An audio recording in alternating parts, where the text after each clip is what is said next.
ओम नमो नारायण। आप सब स्वस्थ रहें, यही कामना है। आज हम भूतों के ऊपर बात करते हैं, जो कि होते हैं, प्रत्यक्ष होते हैं। ऐसे जीते जागते भूत हम खुद ही हैं। चलो, ये तो एक ऐसी हल्का सा मजाक हो रहा था। तो चलो, हम किस्से सुनाएंगे आपको। किस्से क्या, जो मतलब जिनको हम संपर्क में रहे हैं, जिन्होंने बताए हैं। तो एक बच्ची का हम सुनाते हैं आपको। उस बच्ची ने हमें बताया कि एक बार वो, ये देहरादून की घटना है, अपने घर के लिए रात के टाइम निकल रही थी।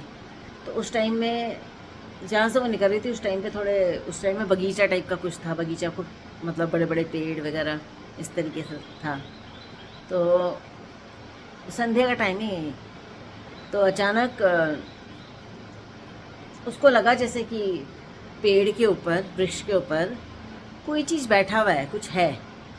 तो उसने जैसे ही ऐसे करके आंखें उठा के देखा, तो एक सफ़ेद साड़ी पहनी हुई एक बुढ़िया नज़र आई उसे। और जैसे ही उसको बुढ़िया नज़र आई, उसको बड़ी तेज की झटका लगा, वो नीचे गिर गई और बेहोश हो गई।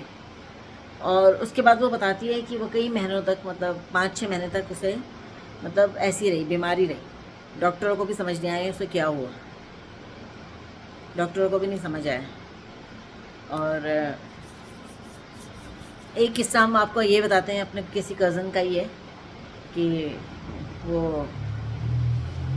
अपनी बुलेट चला रहा था और आता था शाम के टाइम। वो कहीं कोचिंग वगैरह कराने के लिए जाता था। तो आता था, आते आते उसको किसी ने लिफ्ट मांगी। रास्ते में कोई लड़के ने लिफ्ट मांगी कि हमें लिफ्ट दे दो, थोड़ा मुझे भी आगे तक छोड़ दो।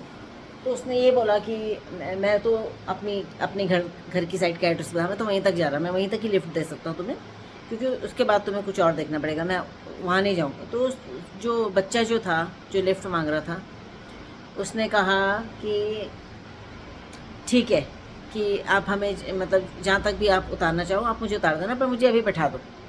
तो वो प्रॉपर बैठ गया पीछे बैठ करके। अब वो अपना जो हमारा कज़न था, उसने अपनी जो बाइक चला रहा था, चला रहा था। तो वो जब अपनी गली की साइड में आया जहाँ से मुड़ना था, तो उसने उस बच्चे को बोला, उस लड़के को बोला, जो लड़का था, मतलब करीब रहा होगा 22-23 साल का लड़का वो, जिसने लिफ्ट मांगी थी। तो उसने बोला कि अब यहाँ से मुझे मुड़ना है, अब आप उतर जाओ। और उसने जैसे ही बोला, उसके बाद जैसे उसने पीछे देखा तो कोई भी नहीं था बैठा हुआ। तो उसकी तो पता हालत ख़राब हो गई, कोई भी नहीं था। बल्कि वो बोलता है कि बल्कि वो बताता है कि उसने प्रॉपर उसे मिला था और लिफ्ट मांगी थी, पीछे बैठा भी, उसे प्रॉपर गद्दी जैसे होती है ना जब कोई पीछे बैठता तुम्हारे, वैसे भी हुआ। और पूरे रास्ते उससे बात भी कर रहा था, और जहाँ पे टर्न आया है वहाँ पे गायब हो गया।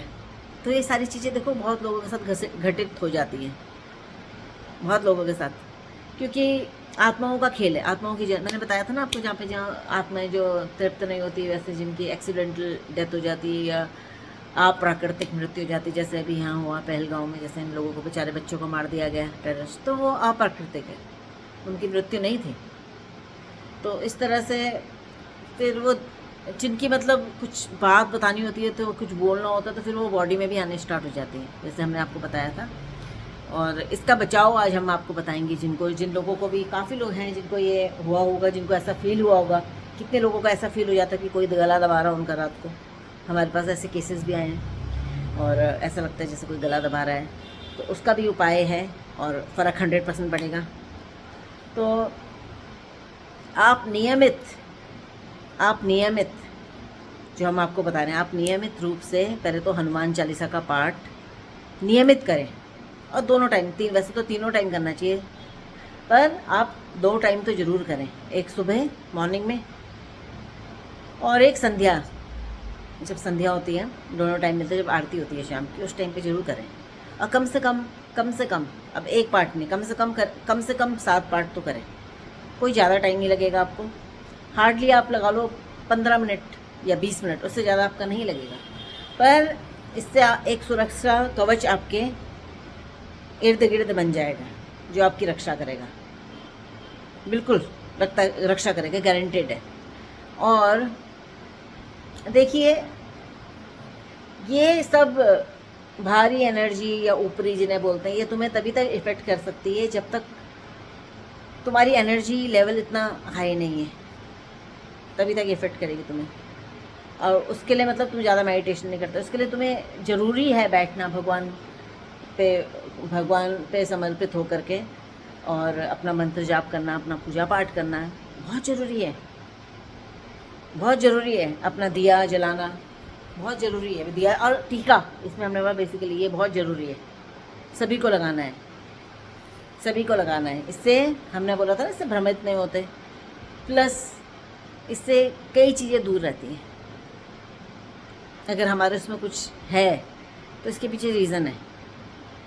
तो अब जो ये ऊपरी होती है ना, ये बड़ी परेशान, ऐसे मत सोचो कि सिर्फ उसी आदमी तक सीमित रहती है, ये बहुत लोगों, पूरे परिवार को भी परेशान कर सकती है, पूरे घर में क्लेश कर देगी, गुस्सा चढ़ा देगी तुम्हें, कुछ ना कुछ तुम्हारा मतलब अटकन कर देगी घर में, कोई चीज़ तुम्हारी कुछ ना कुछ हो रहा, कभी कोई किसी की चोट लगी, कभी कोई बीमार पड़ रहा, कभी कुछ हो रहा है, ये सब ऊपरियों का काम है मोस्टली।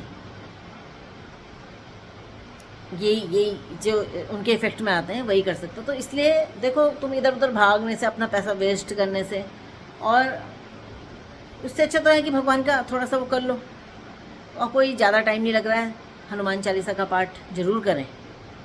और शाम के संध्या के समय जैसे हमने बताया था, धुनी जरूर जलाएं, धुनी जरूर जलाएं। ओम नमो नारायण, जय श्री कृष्ण।